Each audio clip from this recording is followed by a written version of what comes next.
Bonjour à toutes et bonjour à tous, je suis ravie de vous retrouver aujourd'hui dans cette nouvelle vidéo. Je vous propose aujourd'hui d'aborder un thème très important, bien évidemment, celui de l'incestuel, et d'aborder les conséquences d'une telle emprise à l'âge adulte. Tout abus sexuel désigne l'utilisation d'enfants pour le plaisir de l'adulte, et seulement quand la contrainte est manifeste. Or, cette contrainte n'est pas systématique, car dès lors que l'adulte use de son pouvoir d'ascendant ou de référent, la violence psychologique s'instaure de manière pernicieuse et totalement destructrice. L'enfant est donc perdu entre son désir non génital d'être au contact de son parent et le regard sexualisé de ce dernier sur lui. Ce qu'il est important de comprendre, c'est que lorsque l'on parle de violences sexuelles incestueuses, d'autant plus lorsqu'elles sont précoces, on parle alors de fragmentation de l'identité. L'effraction psychique que subit l'enfant qui est victime d'incestuel est redoutable par son intensité et par le fait qu'elle soit sans issue. On parle alors d'une grave transgression des limites de l'intimité qui vient forcer l'enfant à vivre ce que psychiquement parlant il n'est pas en mesure de concevoir. Cette transgression peut instaurer en lui un phénomène de normalité particulièrement pathogène, dans le sens où il ne sait plus ce qui tient du normal et de l'anormal, ce qui peut le placer à l'adolescence ou à l'âge adulte dans des postures dangereuses pour son intégrité. Cette perte de repères affectifs désoriente l'enfant qui ne sait plus différencier affection et sexualité, car là où il demande de la tendresse, l'adulte lui répond par une attention sexuelle. L'adulte étant en lien familial avec l'enfant, et d'autant plus lorsqu'il s'agit du parent, il est alors encore plus difficile pour l'enfant de se construire narcissiquement parlant. C'est pour cela que subir un climat incestuel équivaut à une interdiction de grandir et de devenir un être autonome.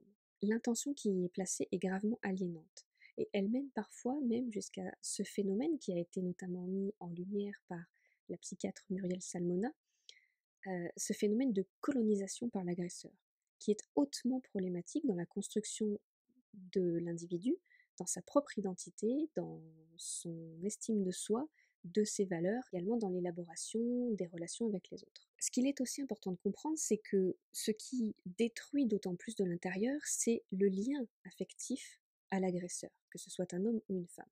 Parce qu'il est d'autant plus difficile et culpabilisant pour une personne qui a été victime d'incestuel de ressentir à la fois de la peine et de l'amour pour la personne qui l'a agressé. C'est là la plus grosse problématique pour un enfant qui subit un incestuel d'une figure parentale ou d'un membre de sa famille, c'est le fait qu'il ne cesse pas d'aimer pour autant cette personne, c'est qu'il n'arrive pas à s'aimer lui-même. Et à l'âge adulte, cela induit du coup des sentiments paradoxaux, entre la colère, la rage et dans le même temps un profond amour et attachement pour cette personne pourtant responsable de notre douleur. Je suis amenée à le constater régulièrement lors de mes accompagnements en cabinet, à quel point ce double sentiment est lourd de conséquences pour la majeure partie des personnes qui ont été victimes d'incestuels. Car on est bien d'accord, être agressé dans son intimité par une personne de confiance est absolument intolérable, et l'enfant en a bien conscience. Seulement, le besoin d'attachement primaire est nécessaire pour grandir. Et un enfant qui est incestualisé par ses parents, par exemple, se construira dans une ambivalence de sentiments, puisque par définition, un enfant aime ses parents, quoi qu'il en coûte, quoi qu'il en dure. Un enfant est toujours loyal envers ses parents. Même lorsqu'il dénonce les violences, une part en lui le fait pour sa survie, bien sûr, mais il pense surtout à ne pas blesser son agresseur. Et donc il est très fréquent d'entendre de la bouche d'une personne victime le fait qu'elle ne veuille pas que son agresseur aille en prison, qu'elle est d'accord pour aller porter plainte, mais qu'elle se projette et qu'elle se demande ce qui va arriver à cette personne, responsable de son mal-être et de sa douleur, responsable de toutes ces agressions. Elle va se projeter et s'inquiéter, se faire du souci pour cette personne. C'est aussi pour cette raison qu'il est si difficile pour une personne victime de parler sans filtre de son vécu, puisque la culpabilité de faire souffrir l'autre, quand bien même il s'agit de notre agresseur, est trop intense. La victime se sent responsable de faire porter cette souffrance alors qu'il n'en est rien, mais ce sentiment est plus fort que tout et engendre un bon nombre de silences. Avant de terminer cette vidéo, je voulais revenir avec vous sur ce phénomène dont je vous ai parlé un peu en amont dans cette vidéo, la notion de colonisation par l'agresseur. Parce que, à mon sens, c'est l'une des plus graves conséquences que peut avoir un incestuel et un climat incestuel sur un individu. Et pour bien comprendre cette notion, il faut la voir comme une pensée que l'on place devant le regard d'un individu, en lui disant que cette pensée est la seule réalité qui existe. La colonisation, c'est le fait de programmer un individu pour qu'il pense de lui-même ce que sa figure parentale lui en dit. C'est donc le même processus que celui de l'endoctrinement, et là il s'agit d'un parent envers son enfant. Et l'enfant qui lui fait pleinement confiance en sa figure d'attachement se retrouve donc contraint à cette construction erronée de lui-même. Et bien évidemment, les conséquences à l'âge adulte sont bien sûr multiples. On peut noter notamment une impossibilité d'être soi-même, donc avec une impression permanente de chercher sa place, de ne pas savoir qui l'on est et d'être en quête identitaire permanente. On note également des difficultés à créer du lien avec les autres, à cause d'une méfiance ou d'une peur d'être jugé, d'être manipulé, d'être blessé, peur d'être déçu et de décevoir, peur de souffrir. On note également une forte dépendance affective et dans le même temps un évitement total ou partiel de la relation à l'autre. On parle de relations fusionnelles et exclusives et dans le même temps d'un besoin d'être seul, de s'en sortir seul, d'être indépendant et donc de maintenir à l'écart les autres. On note également une tendance au burn-out professionnel puisque lorsque l'on grandit dans un climat incestuel, on ne nous apprend pas à poser des limites. Donc, à l'âge adulte, on ne sait pas dire stop, et donc on ne réussit pas à poser ces fameuses limites.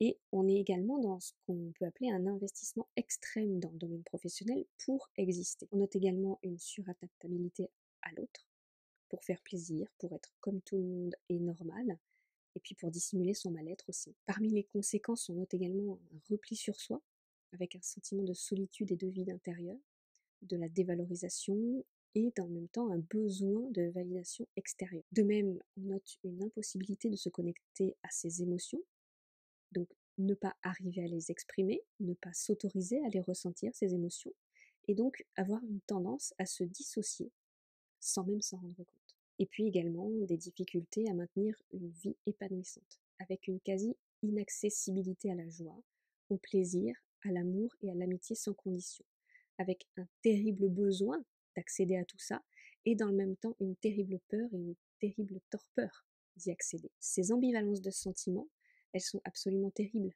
à vivre, et la majeure partie des personnes ayant été victimes d'incestuels est pourtant sujette à cette ambivalence de sentiments.